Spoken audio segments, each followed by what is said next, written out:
దేవుడు ఏమంటున్నాడంటే, మానవ కోటికి ఒక విధి ఉంది, అదే ఈ లోకంలో మనందరము కూడా అనుసరించాల్సినటువంటి మార్గము అంటున్నాడు.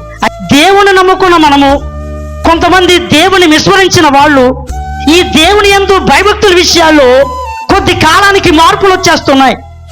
దేవుని నమ్ముకున్నవాడు ఆ నమ్మకంలో కొంచెం బలహీనపడిపోతా ఉన్నాడు.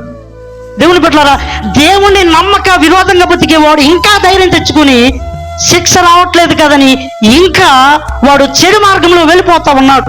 ఆలస్యం జరుగుతున్నప్పుడు చూడండి, అందరూ కూడా ప్రారంభంలో బాగానే ఉంటారు, ఆసక్తిగా ఉంటారు, ఆత్మీయంగా ఉంటారు.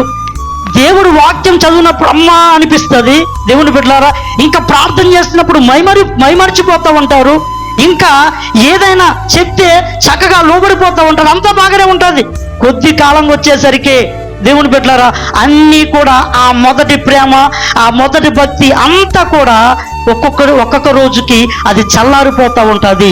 అయితే దేవుని బిడ్డలారా, మనము ఈ స్థితిలో కనుక మన హృదయం ఉన్నదేమో, దేవుడు ఆయన మన కొరకు కంటికి కనిపించని, చెవికి వినిపించని, హృదయానికి అర్థం కాని ఎన్నో తన కార్యాలు మన కోసము ఆయన సిద్ధపరిచి ఉండగా, ఆయన మన ఎడల నెరవేర్చాలనుకున్నటువంటి ఆ కార్యాలు మనం నష్టపోయే అవకాశం ఉంది. దేవుని బిడ్డలారా, ఈరోజు మనందరము కూడా గుర్తుపెట్టుకోవాలి.